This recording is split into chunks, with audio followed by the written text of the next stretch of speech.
자, 그럼 첫 번째 세션은 주민테크의 기술 리더이자 설계자동화 전문가인 손광호 상무와 함께 해보도록 하겠습니다.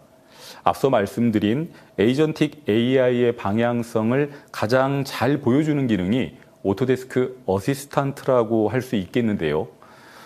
이번 인벤터 2027 버전에 탑재된 이 설계 비서가 어떻게 여러분들의 설계 의도를 파악하고 보조하는지, 그리고 아이로직 코드 블록을 활용해 코딩 없이 구현하는 설계 자동화의 진수를 직접 확인해 보도록 하겠습니다. 자, 부탁드립니다. 안녕하세요. 주민테크 손광호입니다. 오늘은 인벤터 2027 설계의 새로운 패러다임이라는 주제로 말씀드리겠습니다. 부제는 오토데스크 어시스턴트가 결합된 인벤터 2027입니다.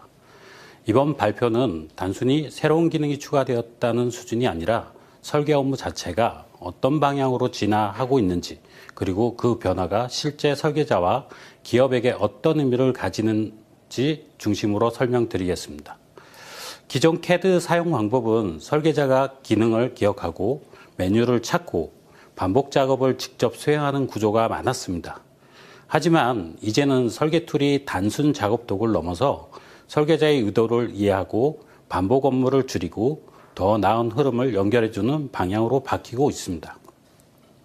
오늘 발표에는 이 변화가 어떤 기능으로 구현되는지, 그리고 실무에서 어떤 가치를 줄 수 있는지 순서대로 보겠습니다. 이 슬라이드는 설계 방식의 변화를 가장 직관적으로 보여줍니다. 과거 방식은 크게 세 가지 특징이 있습니다. 첫 번째, 반복적인 메뉴 탐색입니다. 필요한 기능을 찾기 위해서 여러 단계의 명령을 기억해야 했습니다. 둘째로, 수동 파라미터 입력입니다. 값 하나만 바꾸면 연관된 부분도 사람이 다시 확인해야 했습니다. 세 번째로는 자동화를 하려면 텍스트 기반 코딩을 이해해야 했습니다. 반면 인벤터 2027이 보여주는 방향은 다릅니다. 자연어로 의도를 전달하고 자동화된 데이터 처리와 내보내기를 활용하고 시각적 로직 구성을 통해 규칙 기반 설계를 더 쉽게 구현하는 방향입니다. 즉, 설계자가 시스템 사용법에 적응하는 시대에서 시스템이 설계자의 의도와 업무 흐름에 더 가깝게 다가오는 시대로 넘어가고 있다고 보시면 됩니다. 이제 그 변화의 중심에 있는 오토데스크 어시스턴트를 보겠습니다. 핵심은 질문이 곧 실행의 출발점이 된다는 점입니다. 기존에는 이 기능이 어디 있지? 이 작업을 하려면 어떤 명령을 써야 하지? 라는 식으로 도구 중심을 생각했습니다. 하지만 앞으로는 내가 원하는 결과가 무엇인가를 중심으로 접근하게 됩니다. 예를 들어 모델 분석, 특정 조건의 부품 표시, 숨김, 데이터 추출 같은 작업을 복잡한 탐색 없이 자연어 기반으로 접근할 수 있습니다. 또 중요한 점은 단순 검색이 아니라 실행과 연결된다는 것입니다. 즉, 질문에 대한 설명만 주는 것이 아니라 실제 작업으로 이어지는 구조입니다. 이런 변화는 초보 사용자에게 진입 장벽을 낮춰주고 숙련자에게는 반복 작업 시간을 줄여주는 효과를 줍니다. 결국 어시스턴트는 설계자를 대체하는 기능이 아니라 설계자가 더 빠르고 정확하게 일하도록 도와주는 실무용 보조도구라고 볼 수 있습니다. 이 슬라이드는 프롬프트 기반 자동화의 예를 보여줍니다. 예를 들어 특정 최적 이하의 부품을 숨겨라 같은 문장을 입력하면 시스템이 모델을 분석해서 조건에 맞는 부품을 자동으로 처리합니다. 또 이미지를 내보내거나 조건 기반 부품 분류도 비슷한 방식으로 접근할 수 있습니다. 이 기능의 진짜 가치는 설계자가 명령어 문법보다 의도 전달에 집중할 수 있다는 점입니다. 특히 대형 어셈블에서는 필요한 부품만 선별하거나 검토용 화면을 빠르게 만드는 작업이 자주 발생합니다. 이때 수동 선택과 반복 클릭을 줄일 수 있다는 점이 매우 중요합니다. 즉, 프롬프트 기반 자동화는 단순한 편리한 기능이 아니라 복잡한 모델에서 검토와 커뮤니케이션 속도를 높이는 수단이 될 수 있습니다. 지금 보시는 영상은 인벤터에서 오토데스크 어시스턴트를 활용해 조립품 정보를 조회하고 속성과 파라미터를 자연어로 변경하는 데모입니다. 먼저 어시스턴트를 통해서 현재 조립품의 BOM 리스트와 구성 정보를 빠르게 확인합니다. 기존처럼 메뉴를 여러 단계로 들어가지 않고 질문 한 번으로 주요 데이터를 바로 파악할 수 있습니다. 다음으로 조립품 내부의 부품들의 재질 속성을 확인하여 어떤 재질이 적용되어 있는지 예외사항을 검토합니다. 이 과정은 재질 표준화와 제조 데이터 정합성 확보에 도움이 됩니다. 이후에는 여러 부품의 작성자 속성을 일괄 변경하는 작업을 보여줍니다. 반복적인 속성 수정 업무를 자연어 명령어로 처리할 수 있다는 점이 핵심입니다. 그리고 특정 부품의 외관 색상 변경을 통해 시각적 구분이나 검토형 표현도 쉽게 제어할 수 있음을 보여줍니다. 마지막으로 가장 중요한 부분은 파라미터 변경입니다. 조립품의 길이값을 직접 수정하면 모델 형상도 즉시 변경이 되며 어시스턴트가 실제 설계 변경까지 연결된다는 점을 확인할 수 있습니다. 즉, 이 영상의 핵심은 조회, 검토, 속성 변경, 외관 제어, 파라미터 수정까지를 자연어 기반으로 수행할 수 있다는 점이며 결국 설계자는 반복 작업을 줄이고 설계의 의도와 검토에 더 집중할 수 있게 됩니다. 다음은 아이로직 코드 블럭입니다. 기존 아이로직은 강력하지만 텍스트 기반 규칙을 작성해야 했기 때문에 처음 접하는 사용자에게는 다소 어렵게 느껴질 수 있었습니다. 코드 블럭은 그 진입장벽을 낮춰주는 방식입니다. 조건문, 변수, 값 연결, 반복 흐름을 텍스트가 아니라 블럭 형태로 시각적으로 구성할 수 있습니다. 즉, 머릿속 규칙을 코드 문법으로 번역하는 부담을 줄여줍니다. 그리고 더 중요한 점은 이 블록 기반 로직이 실제 아이로직 스크립트와 연결된다는 것입니다. 그래서 단순 교육용 도구가 아니라 실제 설계의 자동화 업무로 이어질 수 있습니다. 초보자는 쉽게 자동화를 시작할 수 있고 숙련자는 더 빠르게 규칙을 구성할 수 있기 때문에 팀 전체의 자동화 활용 수준을 높이는 데 의미가 있습니다. 이 슬라이드는 코드 블럭을 구조적으로 보여줍니다. 첫 번째는 동적 가이드입니다. 블럭 연결 과정에서 빠진 입력이나 필요한 값을 시각적으로 알려주기 때문에 로직 작성 실수를 줄일 수 있습니다. 두 번째는 규칙 검사기입니다. 흐름이 정상적으로 연결되는지, 논리적으로 문제가 없는지 사전에 확인할 수 있습니다. 즉, 자동화 규칙을 만들고 나서 나중에 오류를 찾는 방식이 아니라 작성 단계부터 안정성을 높이는 구조입니다. 세 번째는 텍스트 스크립트 전환입니다. 시각적으로 만든 로직을 기존 스크립트 자산과 연결할 수 있기 때문에 팀 내 표준화와 재사용 측면에도 유리합니다. 결국 이 구조는 쉽게 만들고 제대로 검증하고 실제 업무 자산으로 확장한다는 흐름으로 이해하시면 됩니다. 여기서 가장 중요한 메시지는 하나입니다. AI와 자동화가 강조되더라도 결국 중심은 핵심 모델링 역량입니다. 인벤터 2027의 변화는 단지 보조 기능이 늘어나는 게 아니라 실제 파트와 어셈블리를 다루는 기본 모델링 자체를 더 강하게 만드는 의미를 담고 있습니다. 실무에서는 복잡한 형상을 안정적으로 수정할 수 있어야 하고 대형 어셈블리에도 작업 흐름이 끊기지 않아야 하며 반복 설계 시 편집성과 재사용이 확보되어야 합니다. 즉, 어시스턴트와 자동화는 핵심 모델링을 대체하는 것이 아니라 그 기반 위에서 설계 효율을 더 끌어올리는 역할을 합니다. 이 슬라이드는 어셈블리 미러링을 얼마나 유연하게 제어할 수 있는지를 보여줍니다. 기존에는 좌우 대칭 복사 정도로 생각하기 쉬웠지만 실제 설계에서는 원본과의 연관을 유지할지, 독립 모델로 분리할지, 특정 요소만 제외할지 같은 판단이 매우 중요합니다. 여기서 보이는 옵션들은 바로 그 부분을 지원합니다. 연관 유지, 링크 해제, 연관 억제, 제외 같은 선택지는 단순 복사 기능을 넘어서 변경 관리 전략과 연결됩니다. 즉, 대칭 구조를 만들 때도 향후 수정 가능성, 재사용성, 독립성까지 고려해 더 전략적으로 모델 구조를 가져갈 수 있다는 점이 핵심입니다. 다음은 컨텐츠 센터의 확장입니다.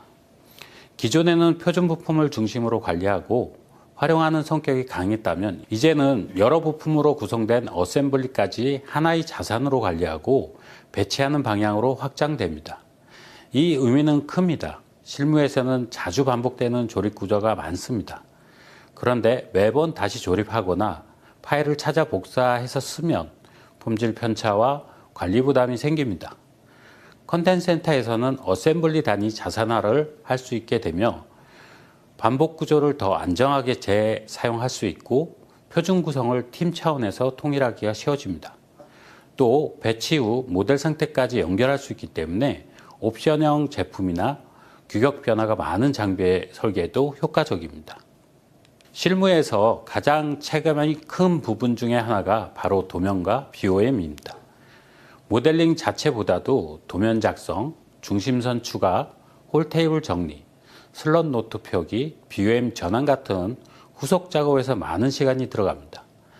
인벤터 2027에서는 슬롯용 자동 중심선, 슬롯 노트, 홀 테이블 통합과 같은 기능을 통해 이런 반복 작업을 더 자동화하고 일관성 있게 처리할 수 있습니다. 또 BOM 보기 전환을 더 쉬워지면서 설계 검토형 구조적 보기와 구매 생산용 부품 중심 보기 사이를 빠르게 오갈 수 있습니다. 즉 설계 데이터가 모델링 안에만 머무르는 것이 아니라 도면과 자재 정보 자연스럽게 이어지도록 지원하는 것입니다. 이 부분은 설계 부서뿐 아니라 생산, 구매, 협력업체와의 연결 측면에도 중요합니다. 오늘 발표 전체를 한 장으로 요약하는 핵심 슬라이드입니다.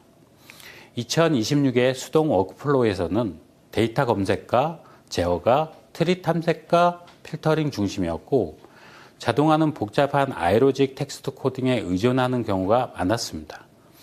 어셈블리 재사용 역시 제한적이었고 일부 모델링 작업은 우회적인 방법을 사용해야 했습니다. 반면 2027의 인텔리전트 워크플로우는 오토데스크 어시스턴트를 통해 자연어 기반 제어, 코드 블럭을 통한 시각적 로직 구성, 어셈블리 수준 자산화, 그리고 더 직관적인 정교한 모델링 기능으로 연결됩니다. 즉 각각의 기능은 독립된 개선 사항이 아니라 전체 설계 흐름을 수동 중심에서 인텔리전트 중심으로 이동시키는 하나의 큰 변화 안에 포함되어 있습니다. 이 슬라이드를 보실 때는 기능이 늘었다 보다는 설계 방식이 바뀐다는 관점으로 보시는 게 가장 중요합니다. 마지막으로 정리해 보겠습니다. 인벤터 2027이 보여주는 변화는 단순 기능 추가가 아니라 설계자가 일하는 방식을 바꾸는 방향입니다. 질문을 실행하고 연결하는 어시스턴트, 코딩 없이 자동화를 할 수 있는 코드 블록, 더 강해진 핵심 모델링, 반복 구조의 자산화, 전체 워크플로우가 더 자연스럽게 연결되고 있습니다. 결국 앞으로의 설계 경쟁력은 누가 더 많은 기능을 외우느냐 보다 누가 더 자동화하고 더 잘 연결하고 더 적은 반복으로 더 높은 품질을 내느냐에 달려 있습니다. 인벤터 2027은 바로 그 방향을 보여주는 비전이라고 정의할 수 있습니다. 경청해 주셔서 감사합니다. 예, 감사합니다. 지금 보여주신 내용을 잠깐 보니까 우리 설계자분들의 설계 환경에 대단히 많은 변화가 있을 것 같은 생각이 듭니다. 특별히 어시스턴트의 자연어로 질문하고 즉시 가이드를 받는 과정이 무척 인상적이었는데요. 보여주신 내용을 한마디로 좀 요약한다 그러면 앞으로 설계자들은 기능에 구애받지 않고 설계 본질에 집중할 수 있겠구나 그런 생각이 듭니다. 그래서 시청자 여러분들을 대신해서 한 가지 좀 질문을 드린다 그러면 지금 보여주신 이 오토데스크 어시스턴트가 오토데스크 공통 매뉴얼 외에 개별 각각의 기업들이 구축한 고유 설계 가이드나 또는 표준 데이터 이런 것들을 가지고 따로 학습을 하고 맞춤형 답변을 제공할 수 있습니까, 지금? 현재 아까 보셨듯이 오토데스크 어시스턴트는 오토데스크 쪽의 도움말 기준으로 가이드가 되고 있고요. 특정 모델링의 어떤 정보를 추출한다든지 해당 기능을 유지하지만 현재 알고 계신 그런 AI 쪽의 컨셉처럼 학습을 하거나 어떤 그런 부분에 대해서는 계속 기능이 보완되고 있는 터라서 현재는 아까 동영상에서 보셨듯이 돈말 기준의 설계 정보를 좀 전달하는 의미의 역할을 하고 있고, 향후 이런 기능들은 계속 업그레이드가 되고 진보할 거라고 생각을 하고 있습니다. 예. 아직까지는 어쨌건 그 각 기업들이 가지고 있는 고유 데이터를 중심으로 해서 학습할 수는 없지만 앞으로는 좀 기대해 볼 수도 있겠다라는 말씀으로 이해를 하겠습니다. 한 가지 더 말씀을 좀 드리면, 그 볼트나 인벤터 내에서 어시스턴트를 사용할 때 각 회사들마다 사내 보안 정책들이 좀 있지 않습니까? 그런 보안 정책 때문에 외부 네트워크가 제한된 환경에서도 이 어시스턴트가 잘 작동을 하는지 그게 좀 궁금할 수 있을 것 같습니다.